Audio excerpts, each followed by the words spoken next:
everybody, welcome back to my channel. So today I'm going to do a special Mother's Day episode, so stay tuned. Hi guys, I'm breaking up the Mother's Day episode into two clips. I'm having a little bit of problem with my computer storage and transferring the video clips. So I'm going to have this broken up into two different sections. So look out for video number 2. And this is going to go up special on Saturday, and then I'll get back to regular Wednesday videos. Bye! Hey everybody, it's Vivi at Home Rights. Welcome back to my channel. Today's video is going to be in honor of Mother's Day.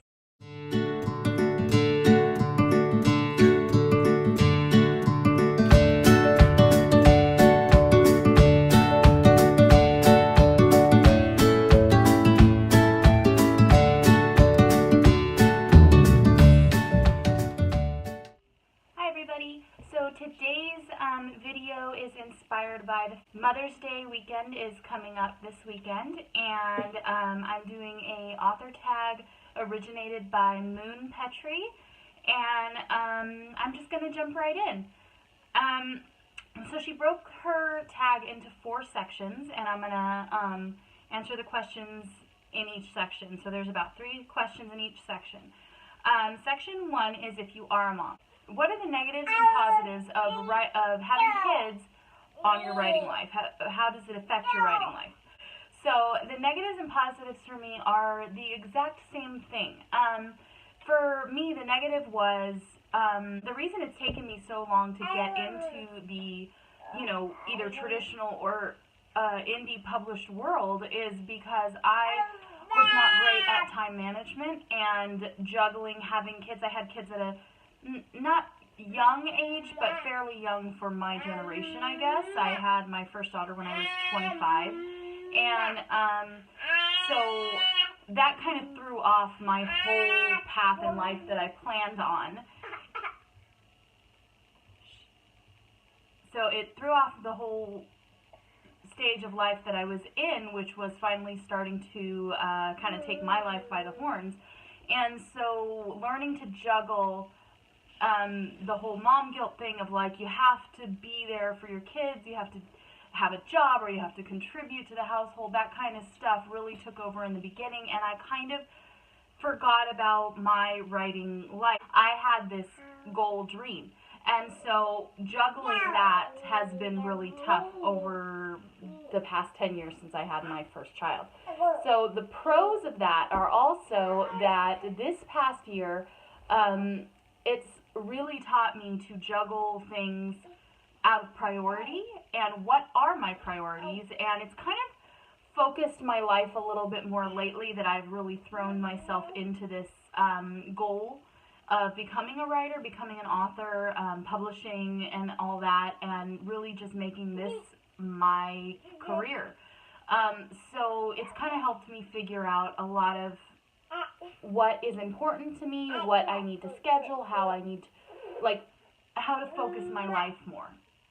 So I'm going to say that's the pros and the cons. Question 2 is, would you want your kids to read your books? And the funny part about that, some of you who followed the channel before know that I specifically have been writing lately 2 picture books. I have more in the works, but 2 picture books for my kids. When I was kind of still dabbling in this, but not really saying I was doing it, I would spend early mornings when they were toddlers, with my coffee and my computer, getting up early and doing things, staying up late and doing things, and I'd get questions from the kids, Mommy, what are you doing? And I'd say, Mommy's working. And they'd say, you work? Because I am a stay-at-home mom, so I have had jobs in the past, but I always come back to being stay-at-home because of their varying ages and schedules, and childcare in California is really expensive. So for our family, it has made sense for me to stay home, but I still do this writing thing on the side, and I've always gotten the question from them, you work? And yeah. And so finally, I had decided a few years ago that I was just going to make a story for them, and then my husband read it and was like, oh, you've got to publish this. This is so cute, So, and that's my first picture book, Addie and the Baby Dragon, that just came out on Amazon in May.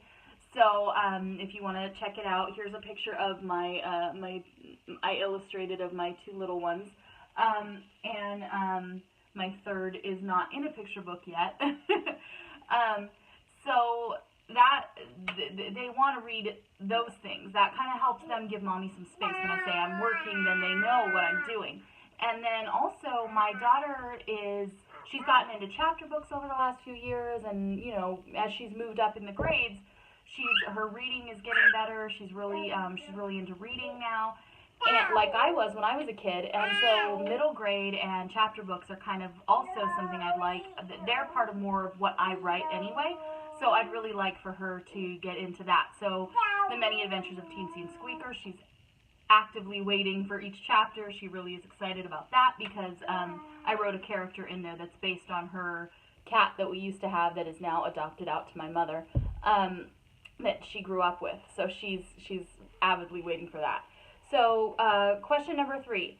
If they write books, what do they write? Well, my kids, because they've seen me over the last few years really diving into this, they get into writing projects. My son is in kindergarten, so he's learning writing and reading. He's really into that.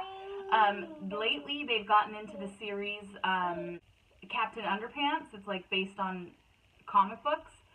And so they've been working together. They illustrate together. You know, he draws the pictures, she colors them, or vice versa, and then she writes the stories about them, and then they staple them together, and they've made a comic book. So they really are into that right now. Okay, section 2, if you have a mom. So you can do this section if you have a mom or a grandmother or a maternal person who's raised you. So question 1, how did they impact your writing? Well, to answer this one, based on some of the things I've said in the past, my mom wasn't super encouraging about my writing dream. That is why it took me so long to get into the world of writing and to get, you know, brave about putting my stuff out there, was because, you know, when I was growing up, she was very, writing isn't a career, writing isn't something you should study at schools, you know, other than to get a better, bigger job. This comes from her experience of being a single mom, having to raise 4 kids. She really thought it was more about getting into the workforce and making sure that you can make a living and making sure that you can support yourself and that you aren't floundering out there with, you know, this artistic dream of life. And so she really impacted me in that way in my early years. In my later years, when we moved to San Diego, we were living in kind of a rural area, and we moved to San Diego, and she was working full-time, and she needed a way to kind of keep my brother and I occupied after school because she wasn't going to be home, and she didn't really want us to be latchkey kids all the time. So she signed us up. She knew I liked reading, and she signed us up to volunteer at the library, at our local library. So we'd walk home from school and walk to the library instead of going straight home. And we'd spend a couple hours there. We'd do a homework session because the librarians would let us use the study room to do a homework session for like an hour, and then we would stack books or stock them into the shelves or do the card catalog, because back then card catalog was still a thing. And all of that, you know, helping out, cleaning, picking up. You know, my brother got out of it pretty early on, I think. I can't remember how much he did. He found another way to not have to volunteer. I, however, ended up extending my volunteer time beyond just doing the days she signed us up for, because I fell in love with going to the library. I used to sneak off to the library in elementary school instead of going to class, which obviously was not a great idea. But I would I would spend my lunch breaks and ditch class and stuff and go to our school library and just get lost in the stacks there. So when I went to volunteer when I was like 14 or 15, I would